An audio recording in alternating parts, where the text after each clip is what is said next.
They never suspected the quiet young woman with the gentle smile was the heiress of a vast fortune, or that she was engaged to one of the most powerful men in the country. They saw only an easy target with no visible protection.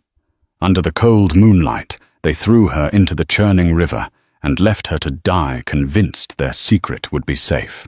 Little did they know their casual cruelty was about to set in motion a chain of events that would shake the foundations of the city's most elite circles. This is the story of a shocking betrayal, hidden identities, and ultimate retribution.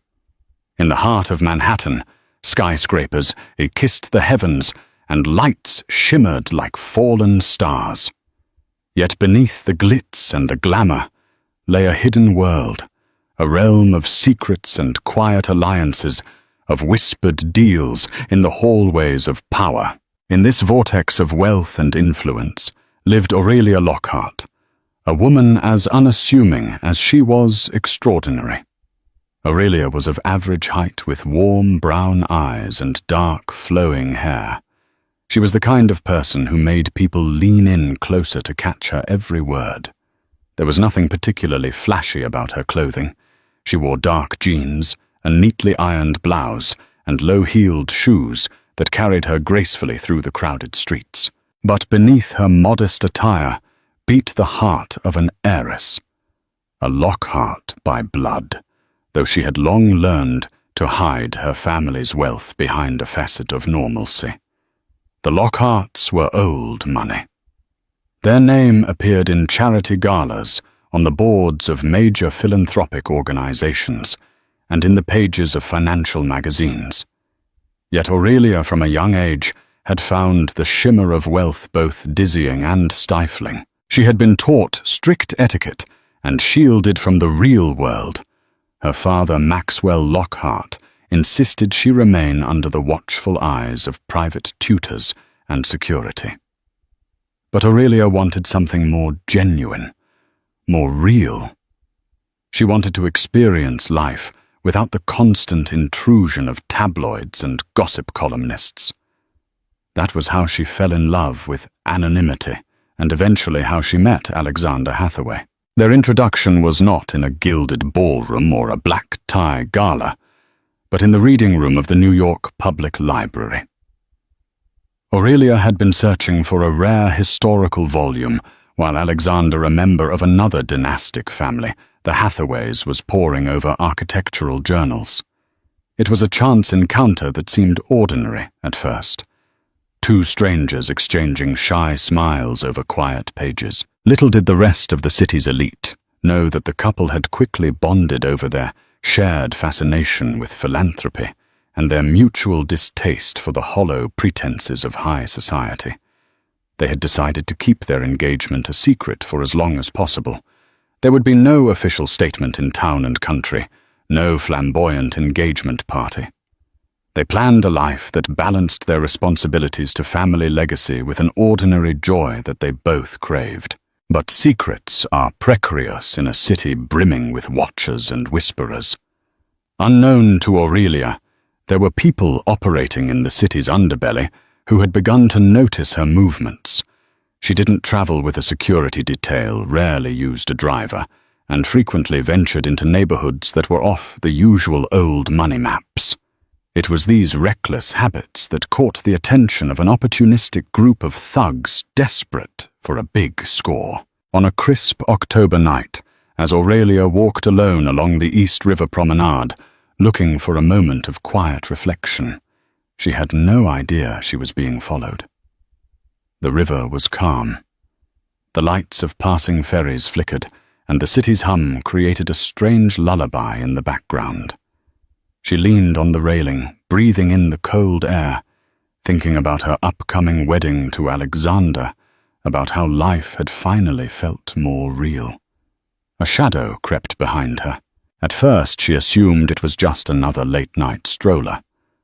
But then came the sudden grip on her arm, the violent shove, and the disorienting crash of her body against the railing. Her scream was lost in the roar of the wind and the rush of the water below.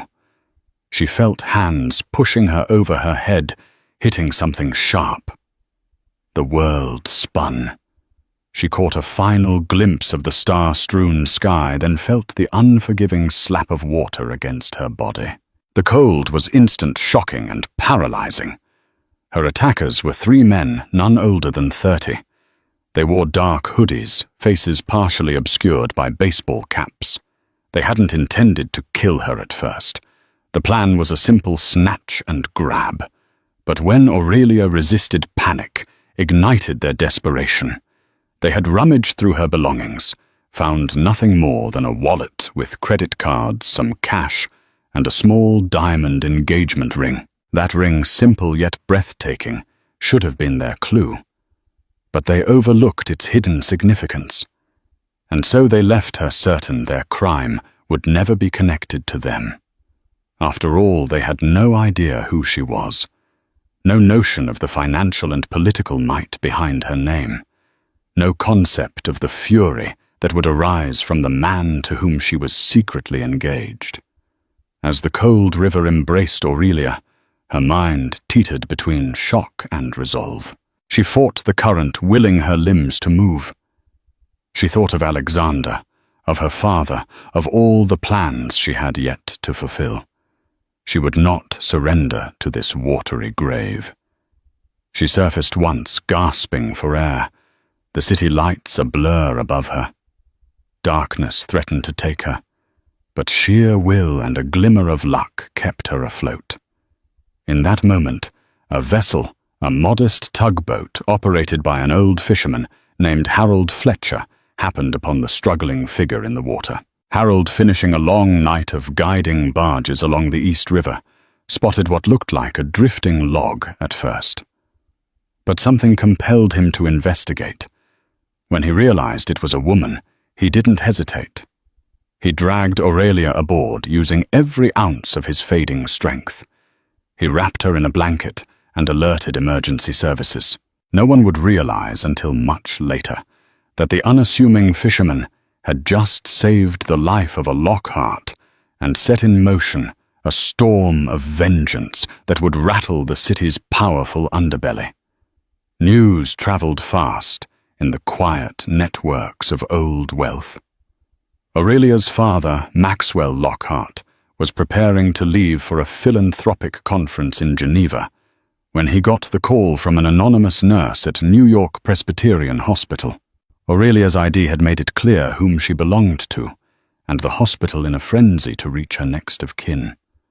Left multiple voicemails on Maxwell's private line. He arrived at the hospital before sunrise, flanked by his personal assistant Helena Price, and an entire security detail that dwarfed the handful of night nurses working the ICU. Maxwell found Aurelia unconscious but stable. Her hair was still damp, face bruised, lips pale and cracked. A bandage wrapped around a nasty gash on her temple. Machines beeped steadily, measuring her vital signs. In that sterile room, the veneer of Maxwell Lockhart, the polished magnate with impeccable suits, cracked. He gently took his daughter's hand, swallowing hard. Aurelia was his only child, the one link to a hope that the Lockhart legacy could be infused with genuine warmth. Seeing her like this made him furious and helpless in equal measure. But as the hours crawled toward dawn, another visitor arrived, Alexander Hathaway. He burst into the ICU, ignoring the pleas of staff to wait outside. Security details from the Lockhart and Hathaway families clashed briefly, each suspicious of the other, until Maxwell recognized the newcomer. Their eyes met in a silent exchange. The older man nodded grimly, and the security parted to let Alexander through. Alexander was no less a product of wealth than Aurelia. The Hathaways owned a vast portfolio of real estate and had strong ties to philanthropic organizations like the Bill and Melinda Gates Foundation, often co-sponsoring humanitarian initiatives worldwide. Alexander was tall with sharp features, softened by the genuine kindness in his eyes. but that warmth was overshadowed by intense worry as he hovered by Aurelia's bedside. When Maxwell explained how Aurelia had been found, Alexander's expression grew dark. He demanded answers. How could anyone, let alone some petty criminals, have dared to attack Aurelia Helena Price, Maxwell's trusted assistant, emerged from a tense phone call? She had been coordinating with private investigators and the police. "We're collecting security footage from around the promenade," she said. "But it's dark in that area, and a lot of cameras are privately owned. It may take time." Time was the last thing Alexander wanted to hear. His mind raced with possibilities. Should he leak Aurelia's identity to the media to increase public pressure, or keep it quiet to avoid sensationalism? The Hathaways had been able to influence NYPD investigations discreetly in the past. A few well-placed phone calls could turn this into a top priority, but that would also risk exposing Aurelia's private life to the tabloids. Maxwell looked at Alexander with grim determination. "I'll do whatever it takes. I've already spoken to Thomas Harrington at the district attorney's office. He owes me a favor from that philanthropic event we co-sponsored last year. The DA is going to push for every resource on this case. Those bastards won't slip away." Aurelia stirred slightly, her eyelids fluttering. A nurse rushed over, adjusting the IV drip. She muttered something incoherent, her fingers feebly grasping at the sheets. Alexander leaned closer, pressing her hand to his lips. She didn't fully awaken, but the doctors were optimistic. She was responding well and likely to make a full recovery physically. Emotionally, however, was another question. Alexander left the hospital that morning with a storm inside him. There were no official announcements to be made about their engagement, not yet, but he now understood how fragile secrecy could be. He needed to act quickly. If the city's law enforcement was slow or corrupted, he would find another route. He reached out to an old friend, Daniel Pierce, a former CIA intelligence officer who had transitioned into private security consulting. Daniel owed Alexander a life debt from a classified mission in Eastern Europe, details of which were never made public. Now Alexander intended to call in that favor. At an upscale diner near Battery Park, the two men sat over steaming mugs of coffee, the morning sun just starting to illuminate the harbor. Alexander explained everything he knew from Aurelia's routine to the approximate time of the attack. Daniel listened, his focus absolute. He jotted down notes on a small, leather-bound notebook. "I'll look into shady groups that target wealthy but low-profile individuals," Daniel said. "There are patterns. Sometimes they follow them from events or philanthropic gatherings waiting for a slip in security." "You say Aurelia walked around alone quite often?" Alexander nodded, guilt gnawing at him. "I should have known this was too risky. She's so independent. I didn't want to stifle her freedom. I never imagined she's lucky to be alive," Daniel said gravely, closing his notebook. "I'll need to move fast. If these people realize who they attacked, they may try to cover their tracks or flee the city.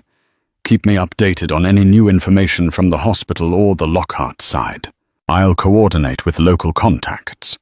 Gather surveillance, see if anyone has been bragging about an easy score." As Alexander parted ways with Daniel, a steely resolve took hold. The Hathaway family motto was, "Semper praesens, always present." Alexander intended to live up to that. He would be Aurelia's guardian avenger and anchor. No matter the cost, he would see to it that those who tried to take her life faced consequences more severe than they ever imagined. Meanwhile, Aurelia drifted between consciousness and restless dreams in the hospital. Images flitted through her mind. Icy water, dark shapes, the glimmer of the moon. She felt hands on her, shoving her over the railing, that horrifying moment of freefall. She had grown up hearing about kidnappings and ransom demands that sometimes plagued wealthy families, but she had always believed she was too careful, too inconspicuous. When she finally opened her eyes fully, Maxwell was there, his eyes red from sleepless worry. "Dad?"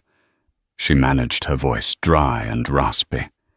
He rose from the chair, pressing a call button for the nurse. "You're safe, sweetheart." Maxwell squeezed her hand gently. "You're in the hospital. You've been unconscious for about 24 hours. Aurelia attempted to push herself up, but the world tilted. Pain shot through her side. She remembered the river, the suffocating cold, the feeling of helplessness. They, 3 men. They took my wallet and my ring. She gasped in sudden horror, recalling the slender diamond ring that Alexander had given her. Oh God. Alexander, does he know?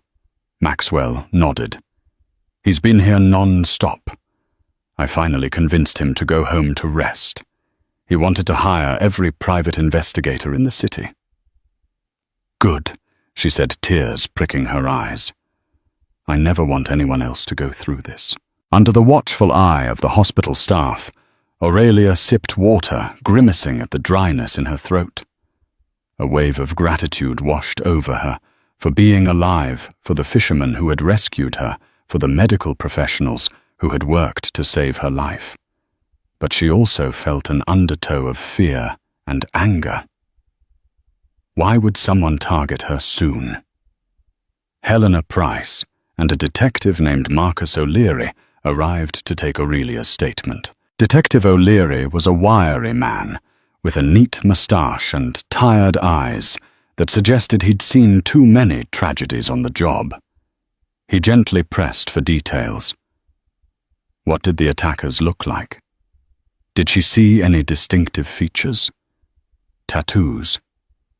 Could she recall any voices? Aurelia tried her best, but found the memories hazy, jumbled by the trauma. She remembered an accent she couldn't place. She recalled the shape of a baseball cap and the strong smell of tobacco. Beyond that, it was all darkness and terror. The detective nodded sympathetically. That's all right, Ms. Lockhart. You did your best. We'll keep investigating. Helena stayed behind after O'Leary left, her eyes brimming with concern. She was more than just an assistant to Maxwell. She had known Aurelia since she was a child. I'm here for whatever you need, Helena assured her. Anything at all. Aurelia let out a shaky breath. I don't know where to begin. I feel so violated. I used to love the freedom of walking the city at night. Helena's expression hardened. We'll find who did this. Your father and Alexander are pulling every string they have. You just focus on recovering. As Aurelia rested, drifting in and out of small bouts of sleep, her mind kept returning to the ring, the symbol of her secret engagement to Alexander. She remembered how they'd decided to keep it low profile to preserve their privacy. They had even gone so far as to enlist only a handful of close friends, including Daniel Pierce in their circle of trust. But now, with the ring possibly in the hands of criminals, their secret could be exposed. In a run-down loft in Brooklyn, far from the gleaming towers of Manhattan, 3 men gathered unmindful of the trouble they had stirred. The group's leader was Rudy Red Martinez, a petty criminal with a mean streak. The other 2 were Grant and Jason, no surnames used for safety. They had grown up together in a bleak housing project, forging a bond that was part necessity, part desperation. They had operated on the fringes of organized crime, but never fully aligned with any major syndicate. Snatch and grab robberies, pickpocketing small-time drug deals, these were their usual fare. But hard times had made them bolder. So when they saw Aurelia apparently alone in a ritzy part of town, they saw an opportunity for a major score. If she had been rich, maybe they'd have demanded a ransom. But her wallet only held a couple of credit cards, a small sum of cash, and a diamond ring. She's probably some fiancée of a banker or something, Rudy growled. Bet the ring's worth a fortune on the black market. We need to fence it carefully, though. If we sell it to some sloppy dealer, he might flip on us. Grant the lanky one turned the ring over in his hands, the diamond catching the dim light in the loft. We gotta be careful. The cops might be all over this if that broad survived. He glanced at Rudy. You sure she can't ID us? Rudy shot him a menacing look. She was unconscious when I tossed her in the river. If she's even alive, it's your face she'd remember, not mine. Jason. The quiet one eyed the ring anxiously. I've never seen a diamond that clear. This is top tier. We can't take this to just anyone. A sense of unease clung to the room. Something about the entire robbery felt off. Why would a woman with such a valuable ring be walking alone by the river at night? The question lingered in their minds, but remained unspoken.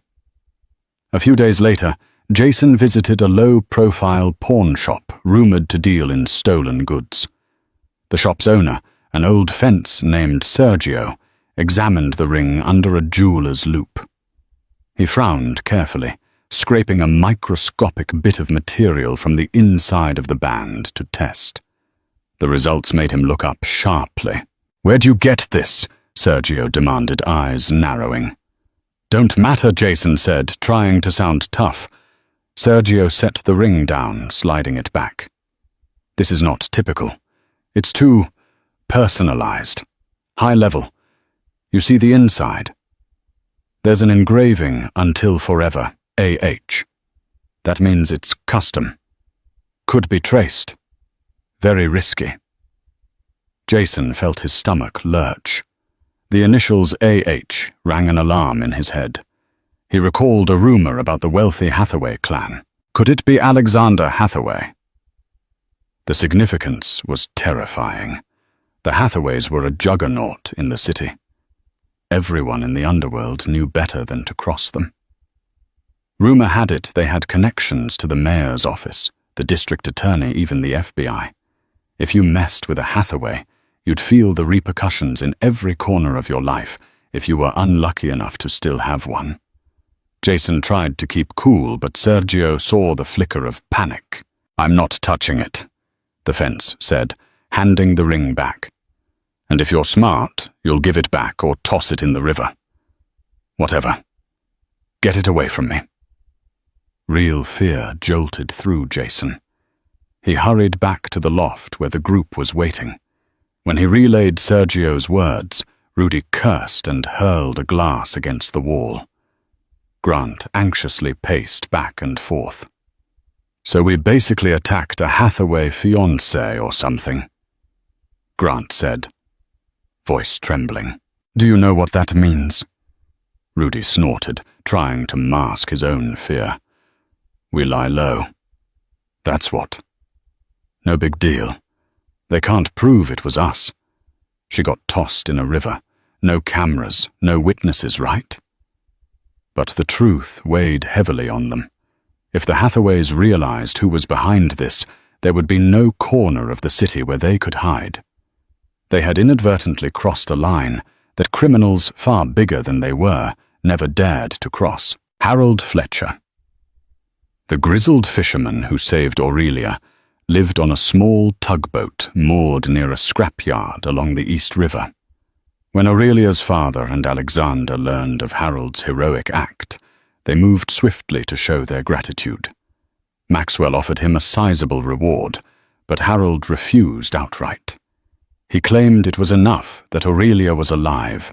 Still, Maxwell insisted on helping refurbish Harold's old boat, paying off some lingering debts, and even setting up a trust fund for Harold's grandchildren, should he ever have any.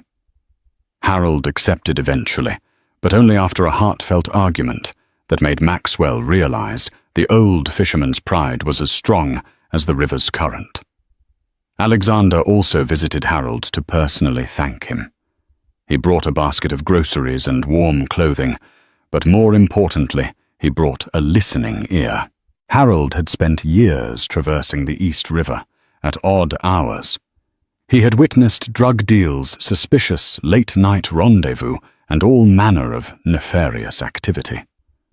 But like the river itself, Harold typically let the city's secrets drift by, without interfering. Sipping hot coffee aboard the tugboat, Harold recounted the events of that night. She was thrashing in the water, not making much noise. If I'd been just a minute slower, I'd have found a corpse. It was a stroke of luck, or fate, maybe. Alexander nodded, his eyes distant. We'll never be able to repay you for saving her. Aurelia means the world to me. She's a strong girl, Harold said, a genuine warmth in his raspy voice. Clung to life with everything she had. I hope you both get the peace you deserve. The old fisherman fell silent, as though debating whether to share something else. You know, a couple of days before that night, I saw some unfamiliar folks lurking around the pier. 3 men, obviously up to no good. I didn't pay them much attention. Figured they were just looking for a place to drink in peace. But if you're searching for who did it, they might be connected. Seemed like they were scoping out passers-by. Alexander's pulse quickened. Could you describe them? Harold tried. He couldn't remember faces clearly, but he recalled a distinctive detail. One of the men had a large red scorpion tattoo on his right hand. I only caught a glimpse, he said. But I'm pretty sure of that tattoo. That tidbit of information lit a spark of hope in Alexander. He immediately relayed it to Daniel Pierce, who began digging into local criminals with a scorpion tattoo. The lead was weak, but it was better than nothing. Before Alexander departed, Harold gave him a weathered handshake. I'm no detective, but if you need my help, you come find me. It's not every day I see a ring that beautiful on someone who nearly drowns in this river. Alexander offered a thin smile. Thank you, Harold. We'll be in touch. At the Lockhart penthouse, a sprawling, tastefully decorated residence overlooking the Central Park. Aurelia's recovery continued under the watchful eyes of a rotating team of private nurses and Maxwell's personal staff. The hospital had discharged her on the condition that she rest extensively, and no expense was spared to ensure her comfort. She was physically on the mend, but mentally her nightmares persisted. The quiet hum of her father's staff and the luxurious stillness of the penthouse only amplified her inner turmoil. Alexander, having moved some of his belongings into a guest suite, rarely left her side. Late at night, they would sit on the balcony, overlooking the glowing city, Aurelia wrapped in blankets, Alexander by her side, holding her hand. Sometimes they would speak of trivial things, favorite childhood memories, possible honeymoon destinations, anything to distract Aurelia from the horrifying replay in her mind. Other times they would simply let silence fill the space between them. One evening, Maxwell convened a small meeting. Present were Aurelia, Alexander, Helena Price, and Daniel Pierce. Spread across the coffee table were printed screenshots of surveillance footage, a detailed map of the promenade, and a list of known petty criminals who frequented that part of town. Daniel tapped a grainy photograph showing 3 blurry figures wearing hoodies, taken from a private security camera at a construction site near the river, about 2 blocks from where Aurelia was attacked. Not much to go on, but notice that one has what looks like a large hand tattoo. Aurelia's breath caught. Could this be them? She leaned forward. The fear in her eyes was evident. Maxwell placed a comforting hand on her shoulder. We're getting closer, he said gently. We have sources checking every lead. Alexander looked at Daniel. Any chance these 3 are part of something bigger? Daniel shrugged. They don't appear to be affiliated with the bigger syndicates. I suspect they're just small-time criminals. But small-time or not, they crossed a line that puts them in deep waters. Helena cleared her throat, pushing her glasses up her nose. I've also tapped into some connections at the district attorney's office. They can't publicly commit resources for a private investigation, but we have their ear if we find something concrete. There was an unspoken agreement in the room. No matter what it took, they would find these men. Aurelia, though still fragile, felt an ember of resolve flare within her. This was her life they had nearly taken. Her voice quivered with determination. They need to be stopped, not just for what they did to me, but so they don't do it to anyone else. Despite the Lockhart and Hathaway families' attempts at secrecy, rumors began to leak. Local tabloids started running headlines like "Mysterious Heiress Attacked by East River Family." Cover-up photographers camped outside the Lockhart building, snapping photos of every visitor. The public was still unaware of her engagement to Alexander Hathaway, but speculation ran wild. One tabloid even claimed Aurelia was pregnant, fueling a media frenzy that overshadowed serious issues.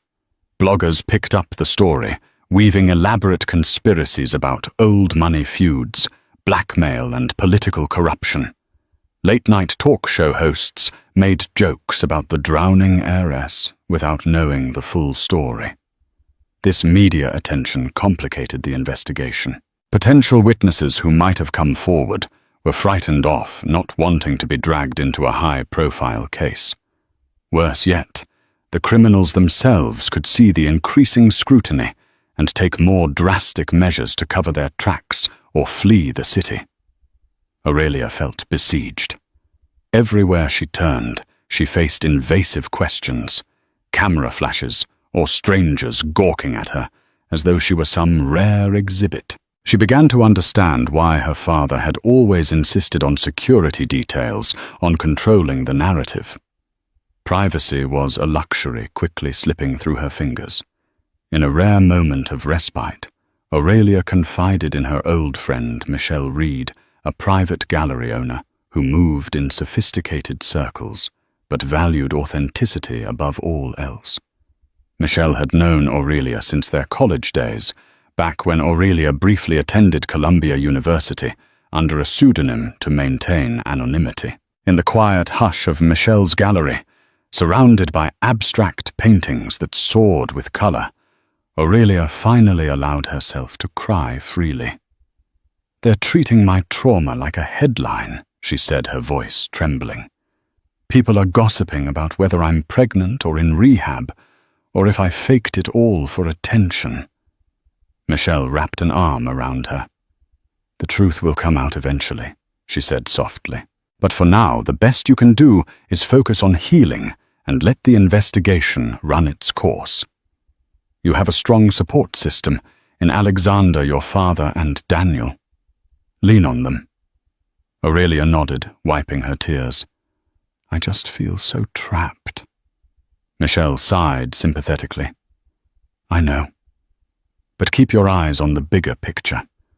Once these criminals are caught, you can reclaim your life, hopefully, with more security and peace of mind." Little did Aurelia realize the net was indeed tightening around the criminals. Daniel's investigations were starting to bear fruit. A small ring of informants who trafficked in petty crimes had begun to whisper about a trio of men who had messed up by attacking the wrong person.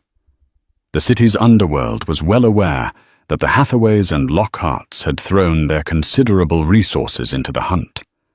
Rudy Grant and Jason felt the walls closing in. They could sense the city's mood shifting like a predator stalking its prey. They learned from underworld contacts that the woman they had attacked was no random victim. Whispers about the Lockhart name and the Hathaway connection reached their ears. Fear replaced their bravado. Faced with the possibility that they had a target on their backs, the trio considered skipping town. But that was easier said than done. They had limited funds and fences refused to touch the ring. Some criminals they approached even warned them, "Return that ring or face the consequences." Rudy's pride bristled. "We can't just crawl back tail between our legs," he spat at Grant and Jason. "We make a run for it or we stand our ground. I won't beg some billionaire for mercy." Grant shook his head. "You don't get it, man. This is bigger than petty theft. They'll come after our families. It's not just the cops. It's the Lockharts, the Hathaways. They can ruin our lives in ways you can't even imagine." Jason, who had always been the cautious one, proposed a desperate plan. "We go to them, make a deal. We'll give back the ring, apologize, maybe get some hush money to disappear. They're loaded, right?" Rudy glared. "You think they'll just pat us on the head and pay us off? After what we did, we nearly killed their precious heiress. We'll be lucky if they don't kill us on the spot." Tensions flared, but they saw no clear path forward. Each day brought more rumors of a looming crackdown. Their small-time connections urged them to flee, but traveling far required money and fake IDs, things they didn't have. Uncertainty gnawed at them. Finally, Jason convinced Rudy and Grant to at least attempt some kind of arrangement. "Maybe we contact one of their people discreetly. We'll test the waters, see if we can broker peace. If it fails, we vanish." They agreed, forging a fragile alliance out of desperation and fear. Jason's shaky plan involved contacting a lawyer known for dealing with high-net-worth clients, embroiled in blackmail or scandal. Perhaps through that lawyer, they could reach the Lockhart or Hathaway legal teams. It was a wild gamble, but any plan felt better than waiting to be hunted. While the three criminals debated their next move, Daniel Pierce made a breakthrough. One of his informants pinpointed a location in Brooklyn where a group fitting the description of Aurelia's assailants was hiding. The informant claimed the men were trying to unload a hot ring connected to a powerful family. Excited Daniel brought the information to Alexander. They arranged a meeting with Detective Marcus O'Leary to coordinate a sting operation. The detective was initially wary of private interference, but the political pressure from the Lockhart and Hathaway families pushed him to cooperate. If they managed to catch these criminals with the ring in their possession, it would be a slam-dunk case. The plan was simple. Daniel's informant would lure the trio with a fake buy, promising an out-of-state contact who could quietly fence the ring. The meeting would take place in an abandoned warehouse near the waterfront in Brooklyn. The police would be stationed around the perimeter, ready to move in. Aurelia, though eager for justice, was kept out of the loop for her safety. Maxwell insisted she remain under guard at the penthouse. Still, word reached her that a crucial operation was in motion. She paced the living room, nerves on edge, waiting for updates. Alexander had also been asked to stay back, his presence too recognizable and potentially volatile. So he joined Aurelia in her vigil. Evening descended, the city's neon glow flickering across the windows.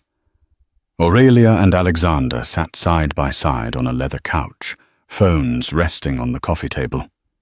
They spoke in low voices, trying to distract themselves, but inevitably returning to the topic of the impending sting. "Do you think they'll catch them tonight?" Aurelia asked, her voice hushed. Alexander squeezed her hand. "I have faith in Daniel. This is what he's trained for, and the police are ready. If these are the guys, they won't slip away." Aurelia nodded, but the tension in her body remained. She could still feel the cold water flooding her lungs, the helplessness of being tossed away. She wanted closure. The old warehouse smelled of rust and stale salt air from the nearby docks. Pale moonlight filtered through broken windows, illuminating the dust motes swirling in the gloom. In the center of the concrete floor stood Jason Grant and Rudy Hartz, pounding as they waited for the supposed buyer. Rudy's eyes flicked around nervously. "This place gives me the creeps." "How do we know this isn't a setup?" Jason tried to steady his breathing. "We don't. But if we make a clean sale, we can disappear." Grant kept a hand on the ring, which he had wrapped in a dirty rag. He scanned the shadows, every muscle taut. Suddenly, a door creaked. A burly man entered, followed by two others. They dressed like stereotypical gang enforcers, hoodies, chains, hardened faces. Jason stepped forward, swallowing hard. "You the buyer?" The burly man nodded, motioning for Jason to show the merchandise. Jason gestured for Grant to hand over the ring. With trembling fingers, Grant removed it from the rag, the diamond catching a sliver of moonlight. The men stared at it. Before the transaction could continue, a shout rang out. "Police! Don't move!" Pandemonium erupted. Flashlights and laser sights sliced through the darkness.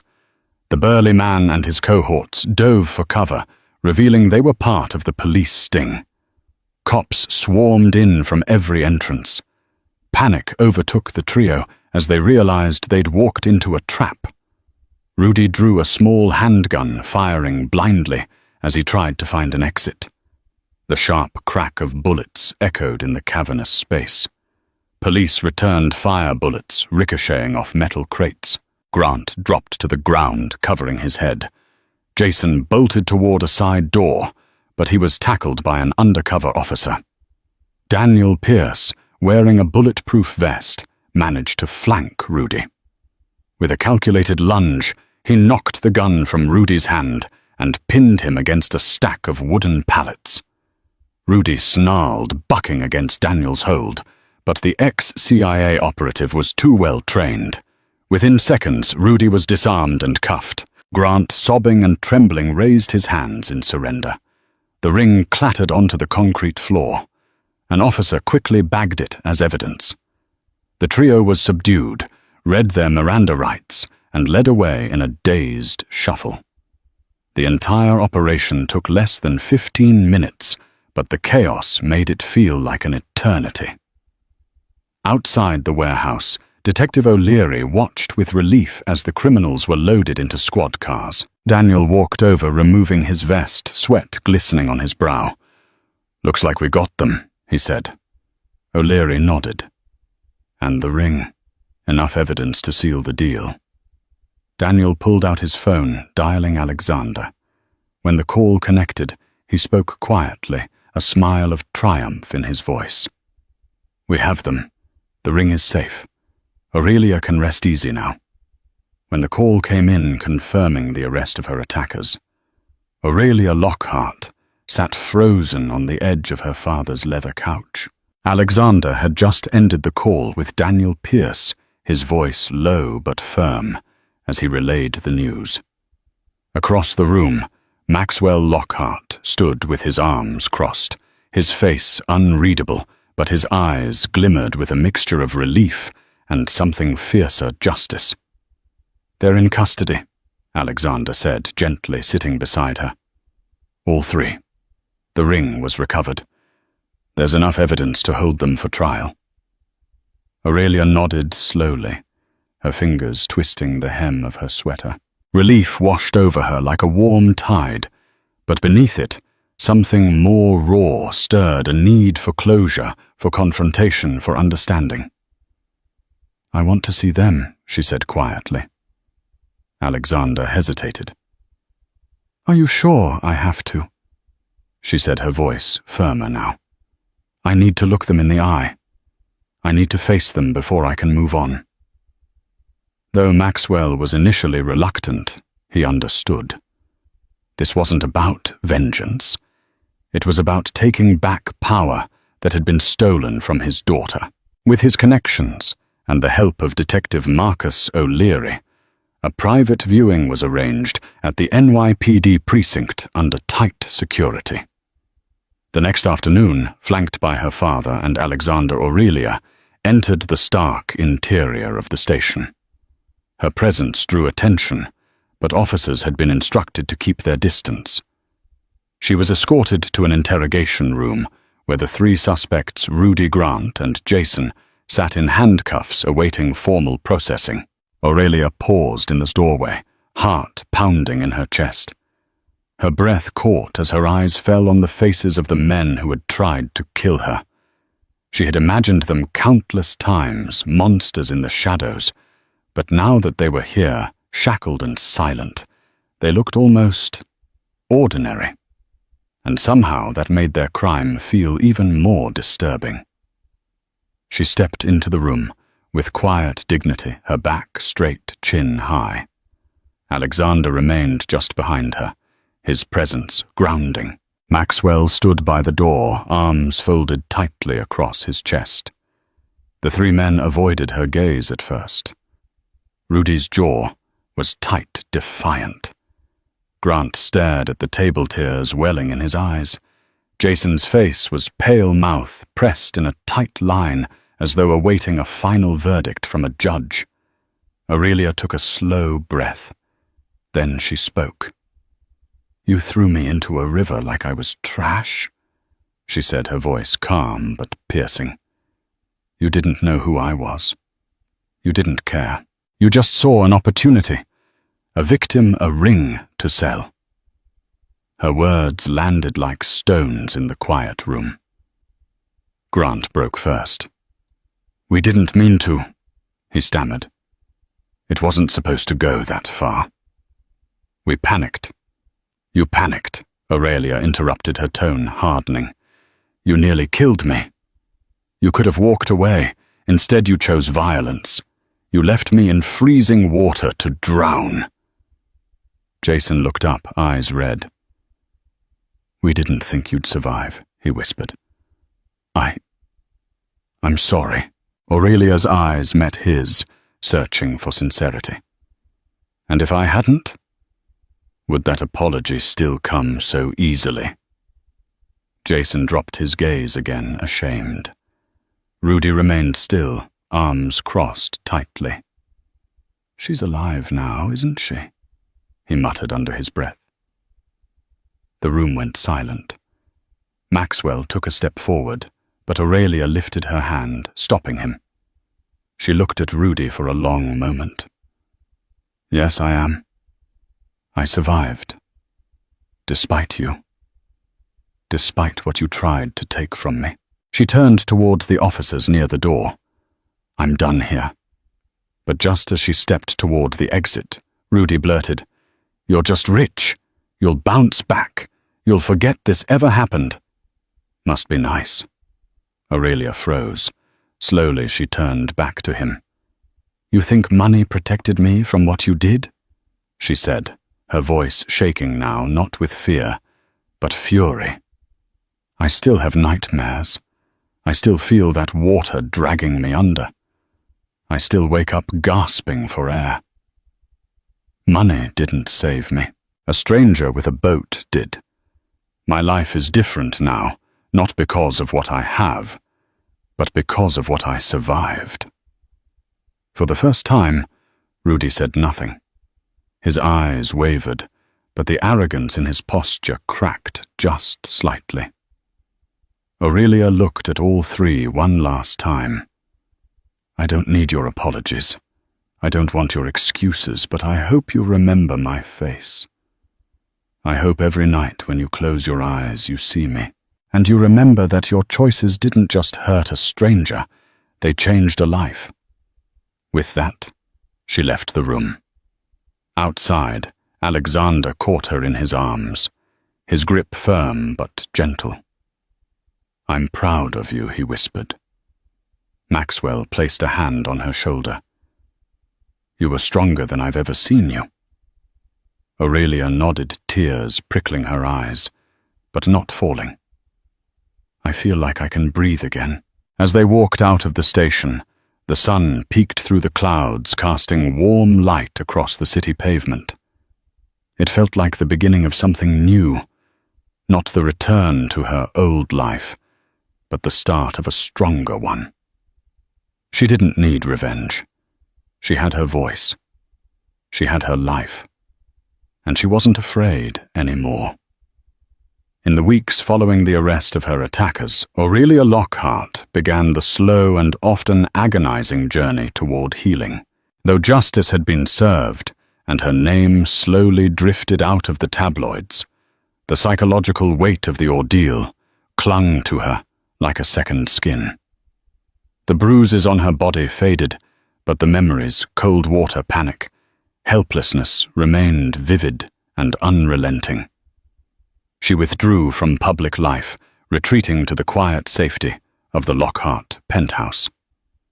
The once vibrant heiress who had walked through Manhattan with quiet confidence now found solace in the stillness of her father's home. Her days became carefully structured around therapy sessions, long hours spent journaling and moments of quiet reflection on the sunlit balcony where she and Alexander would often sit in silence. Aurelia had hired a trauma specialist, Dr. Layla Trent, who came highly recommended by the family's physicians. Each session brought its own challenges, unraveling the fear that had woven itself into her daily life, understanding the deeper emotional scars left by betrayal, violence, and survival. There were nights when she woke in cold sweats, haunted by the sensation of being submerged, lungs burning, arms flailing in the dark. But over time, the nightmares lessened, and she began to reclaim fragments of herself. Alexander Hathaway remained her unwavering anchor throughout. He moved into the penthouse, permanently making it their shared sanctuary. He never pushed her to heal faster or expected her to return to the woman she was before. Instead, he matched her pace, reminding her through small gestures, flowers left at her bedside, handwritten notes tucked into books, that love could be a steady presence even when everything else felt uncertain. "You never have to pretend with me," he told her one evening as they watched the skyline light up. "You don't have to be strong all the time." Aurelia leaned into him, her voice barely a whisper. "I'm trying to be. But some days I feel like I'm still in that river." "And I'll be right here," he said, "every day until you're standing on solid ground again." Their bond, once quiet and private, grew stronger in the aftermath. They spoke often of the future, about the kind of life they wanted to build, one rooted in truth and purpose, not just legacy and wealth. Marriage, once a distant idea they tiptoed around, now felt like a commitment forged not in luxury, but in fire. A month after the arrest, they held a small engagement luncheon at Aurelia's favorite rooftop bistro, surrounded only by close friends and family. There were no media invites, no press releases, just warmth and laughter. It was a declaration of love on their own terms, a quiet rebellion against the spectacle their lives had once been. The wedding came shortly after a deeply intimate affair, held at a private estate overlooking the Hudson River. Aurelia walked down the aisle in a minimalist satin gown, her expression serene but radiant. Maxwell Lockhart beamed with pride as he gave his daughter away, while Alexander waited beneath a floral arch, emotion written plainly across his face. Their vows were not rehearsed declarations of perfection, but heartfelt promises of endurance, forgiveness, and shared dreams. "I vow to see you, fully love you unconditionally, and walk with you through calm and storm," Aurelia said, her voice steady. When they kissed, it was not just a ceremonial act. It was the sealing of something earned through trial, a celebration of love that had survived the unthinkable.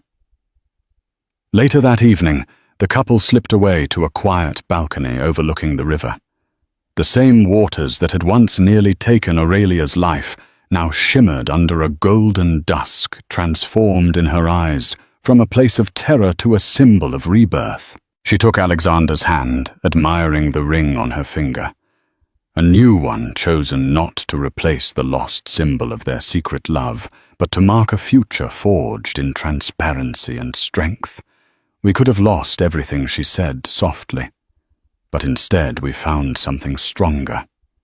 Alexander nodded, his voice full of affection. You found yourself too. She smiled at that, wiping a tear from her cheek. Promise me, we'll never forget what we've come through. He leaned in, brushing a kiss across her forehead. I promise. We'll carry it as a reminder to be grateful and to never take a single breath for granted. And so they stood, hand in hand, two souls reshaped by pain and bound by hope. Aurelia Lockhart, once an heiress hiding behind a veil of anonymity, was now a woman who had faced death and chosen to live boldly.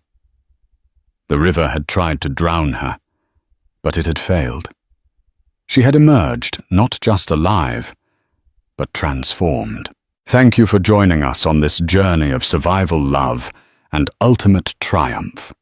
Aurelia Lockhart's story shows us that even the darkest moments can lead to life's most precious lessons.